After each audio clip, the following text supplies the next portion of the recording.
मित्रों, पिछली कुछ वीडियोस में हमने महामृत्युंजय मंत्र के बारे में बात की।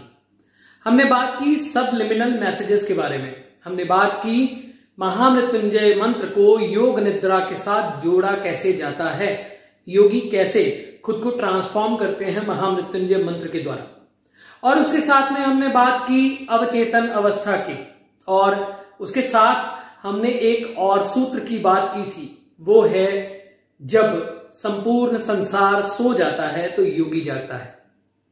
अब एक प्रश्न का उत्तर जो बहुत इंपॉर्टेंट भी है और बहुत अच्छी बात है कि ऐसे प्रश्न मुझे मिलते हैं। प्रश्न ये है कि साउंड काम कैसे करती है। हम मंत्र जाप कर रहे हैं, हमने मंत्र जाप किया और वो क्रिएट जो एनर्जी हो रही है वो कैसे हो रही है और कैसे वो इफेक्ट करती है हम पे। तो इसके लिए हमें सबसे पहले तो जानना होगा फ्रीक्वेंसी को, हमें जानना होगा वेवलेंथ को, हमें जानना होगा कैसे स्पीड से वेवलेंथ ट्रेवल करती है, कैसे फ्रीक्वेंसी ट्रेवल करती है। तो इसमें दो बातें हैं। एक है कि दो तरह के यूनिवर्स हैं। एक पैरेलल यूनिवर्स हमारे साथ चलता है जिसको हम एक एटम से बना हुआ यूनिवर्स है, और एक नॉन एटम यानी नॉन मैटर यूनिवर्स है जिसको हम कह देते हैं मैटर यूनिवर्स और एंटी मैटर यूनिवर्स। अब जो पैरेलल यूनिवर्स है वो संसार है फ्रीक्वेंसीज का। जो भी बना है पूरी दुनिया में एटम से, चाहे वो मकान है जो हमें दिखाई देता है, ठीक है, जो हमें दिखाई देता है वो क्या है, वो एटम से बना है, और एटम से बना हुआ जो है वो मैटर है, और मैटर जो है वो एक अलग तरह का यूनिवर्स है जो हमें दिखाई देता है। जीव जंतु पेड़ पौधे सब कुछ जो हम देख सकते हैं। उसके साथ में एक और यूनिवर्स साथ में चलता है, वो यूनिवर्स है पैरेलल यूनिवर्स, वो है फ्रीक्वेंसीज का यूनिवर्स, वो है तरंगों का यूनिवर्स, वो है एंटी पार्टिकल यूनिवर्स, वो है दिव्य फ्रीक्वेंसीज का यूनिवर्स। अब इसको इंटरनेट के सहारे से समझते हैं। इंटरनेट में फाइल अपलोड होती है, फाइल डाउनलोड होती है। ये फाइल मैं जहां बैठा हूं वहां से अपलोड हो रही है, आप जहां बैठे हैं वहां आप सुन रहे हैं। तो ये सिग्नल्स हैं।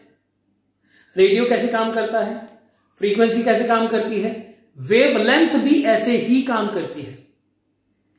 अब वेव क्या है? तरंग। तरंग किसी भी प्रकार की तरंग, मोबाइल जो फ्रीक्वेंसी छोड़ता है वो भी वेवलेंथ के आधार पर ही चलती है। सभी संपूर्ण वाइब्रेशंस ये वेवलेंथ के हिसाब से ही चलती है। हमारी जो एंशिएंट नॉलेजेस हैं, अब महाभारत के समय में देखें आप किस तरह के वेपन यूज होते थे। बारिश की जा सकती थी, ऐसे अंधेरी लाई जा सकती थी, स्टॉर्म लाया जा सकता था। तो वो कैसे होता था? वो उसकी गति, तीर की गति या रावण का पुष्पक विमान मन की गति से चलने वाला, या फिर अब जो मैं मान लीजिए आपको कॉल करता हूं या आप मुझे कॉल करते हैं। आप मान लीजिए कनाडा में बैठे हैं, मैं दिल्ली में बैठा हूं, एक एग्जाम्पल, या मैं जालंधर में बैठा हूं, या मैं हरियाणा में बैठा हूं, या मैं बंगाल में बैठा हूं, आप कहीं बैठे हैं, मैं कहीं बैठा हूं। आप मेरा नंबर डायल करते हैं या मैं आपका नंबर डायल करता हूं, तो क्या होता है? वो नंबर एक फोन डिवाइस जिसके यहां पे माइक है और यहां पे एंटेना है, उसके अंदर यहां आईसी है। ये आईसी से तरंग ट्रैवल करके एंटेना पे जाती है। एंटेना से इलेक्ट्रोमैग्नेटिक रेज के द्वारा टावर पे जाती है, टावर से दूसरे टावर पे जाती है, और ऐसे ही साउंड फ्रीक्वेंसी वेवलेंथ ट्रैवल करती है। तो वेवलेंथ जो ट्रेवल कर रही है वो क्या है? वो ट्रेवल एग्जैक्ट वहीं पहुंचता है जहां पे उसको पहुंचना होता है। हमारे जो पुराने समय में दूरश्रवण, दूरदृष्टा, दूरदर्शन, परकाया प्रवेश, इस प्रकार की जो सिद्धियां थी वो आज साइंटिफिक रूप से अगर देखा जाए तो आज भी तो वही सब कुछ हो रहा है। क्यों? कैसे?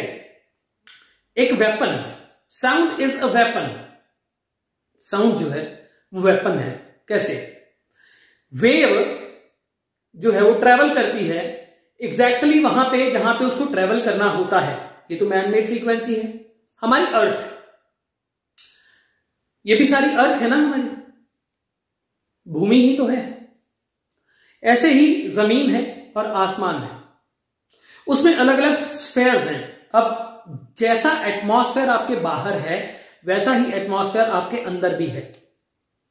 यानी आप फ्रीक्वेंसी को ऐसे समझिए, आप किसी ऐसी जगह पे गए जहां पे बहुत सैड माहौल था और 100 लोग एक कमरे के अंदर थे और बहुत सैड माहौल में आप ठीक थे बाहर जाते हुए, अचानक से आप एक ऐसी जगह आ गए जहां पे बहुत सैड माहौल था, आपके अंदर भी भावना का परिवर्तन होने लगा।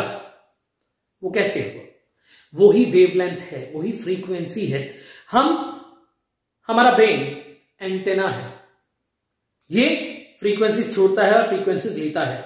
हमारे आसपास क्या है? प्रभामंडल, इलेक्ट्रोमैग्नेटिक रेज, इलेक्ट्रोमैग्नेटिक फील्ड।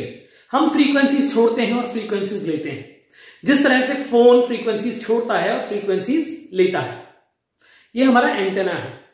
अब मंत्र जब हम जाप करते हैं तब क्या होता है? पहले तो हम इसको साइंटिफिकली अर्थ पे समझेंगे। ऐसे वेपन्स इजाद किए गए जिनको शायद यूएन ने बैन कर दिया था। वो यदि एक सर्टेन पॉइंट पे फ्रीक्वेंसी छोड़ी जाए, यानी ये छोड़ी फ्रीक्वेंसी, ये छोड़ी फ्रीक्वेंसी, ये छोड़ी फ्रीक्वेंसी, ये छोड़ी फ्रीक्वेंसी, वेवलेंथ का आप पीसीबी देखते हैं, यूं होता है, यूं करके। तो ये जहां जा रही है, आपने जहां टारगेट किया है, एग्जैक्टली उसके एंगल पे ये अर्थ पे मार करती है।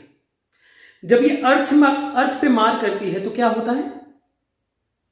तो फिर ये सर्टेन चेंजेस लाती है, उस जगह पे एनर्जी क्रिएट होती है और वहां का एनवायरनमेंट भी डिस्टर्ब हो सकता है। ये वेपन यूज हो सकता था, इसको यूज किया गया था, इसको बनाया गया था फॉर कंट्रोलिंग द वेदर।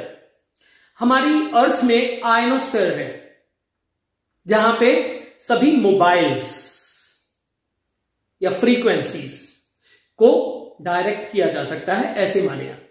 वहीं पे सब काम होता है। तो जो आयनोस्फीयर है, अगर वो बाहर है, हमारे अंदर नहीं है। हमारे सेल्स में भी आयंस हैं। आयंस क्या है? प्रोटॉन और इलेक्ट्रॉन, इनका चार्ज। तो जो एनर्जी क्रिएट होती है आयनोस्फीयर से नीचे जब आती है, जो एनर्जी क्रिएट हो रही है और अर्थ के क्रस्ट पे इफेक्ट कर रही है, ऊपर के सब एनवायरमेंट पे इफेक्ट कर रही है, उस फ्रीक्वेंसी से, ये साइंटिस्ट बोलते हैं बारिश ला सकते हो। उस फ्रीक्वेंसी से आप अर्थ को डिस्टर्ब भी कर सकते हो, एनवायरमेंट को चेंज भी कर सकते हो। कैसे? ये कैसे संभव है?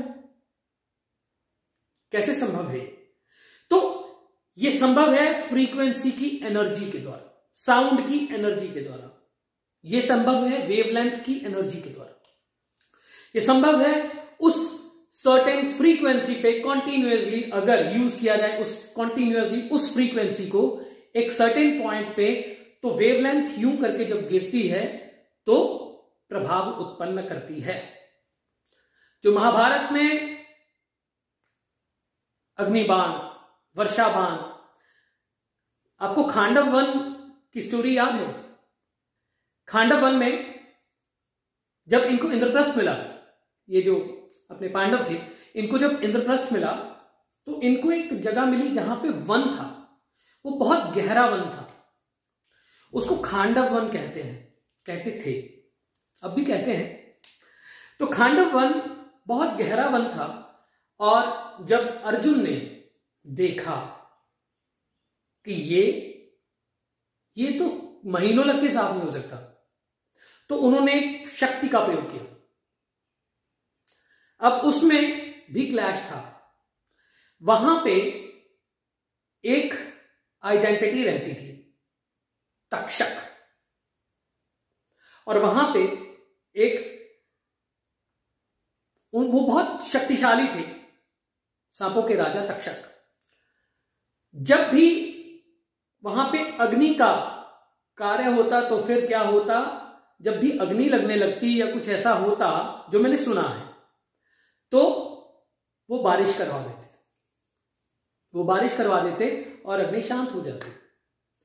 तो एक दफा तक्षक कहीं गए हुए थे और अर्जुन को ये बात पता लगी, तो अर्जुन ने ये अलग अलग कहानियां अलग अलग तरीके से कही गई हैं, तो मैं उनमें से एक बता रहा हूं, परंतु हमें कहानी कथा को मूल को समझना है। तो उन्होंने जब अग्निबाण चलाया तो क्या हुआ, अग्निबाण से संपूर्ण वन कुछ क्षणों में जल गया, कुछ टाइम के बीच में ही जल गया।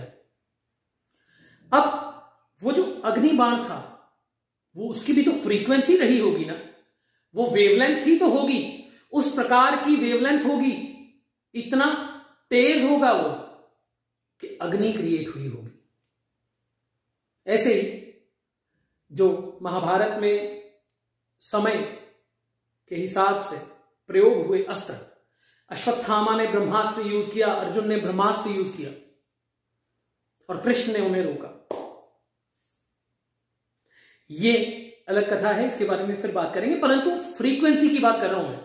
ये जो फ्रीक्वेंसी है ये काम कैसे करती है, ऐसे ही करती है। ऐसे ही अगर हम एक स्पेसिफिक चैंटिंग करते रहे तो क्या अर्थ बाहर ही है, ये अर्थ नहीं है।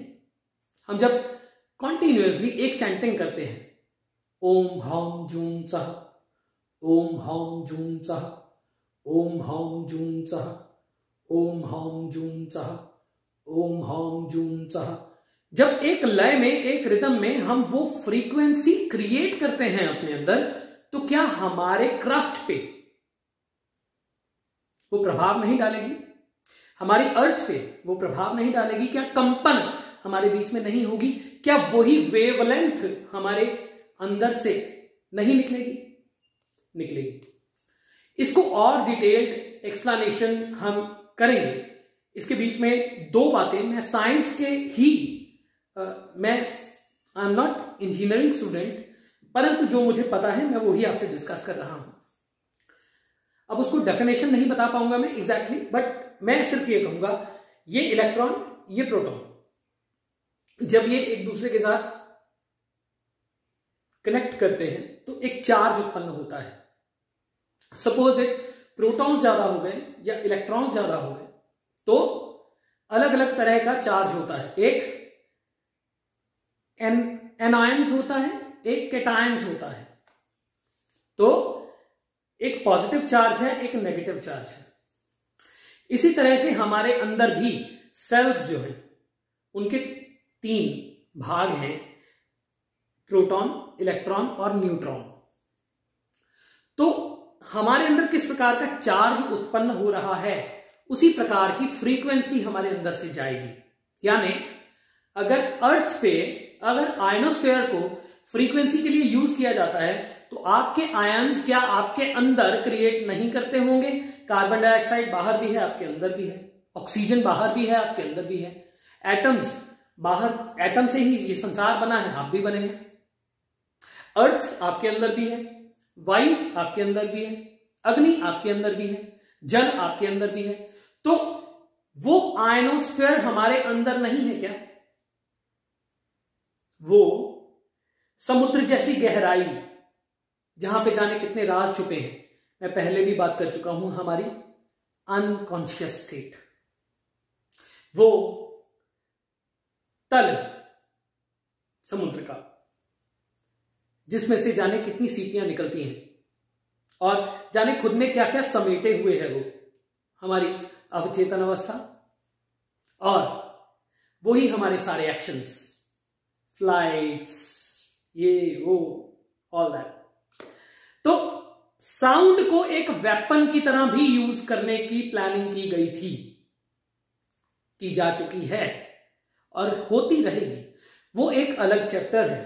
परंतु हमें क्या जानना है, हमें अपने साउंड, अपने अंदर की जो एटमॉस्फेयर है, जो वायुमंडल है, हमारे अंदर की ओजोन, हमारे अंदर की जो अलग अलग स्फेयर्स हैं, लेयर्स हैं, उनको कैसे ट्यून इन करना है, उनको कैसे रिदम मिलाना है, और इसकी और डिटेल्ड एक्सप्लेनेशन हम लोग डिस्कस करेंगे जल्द ही।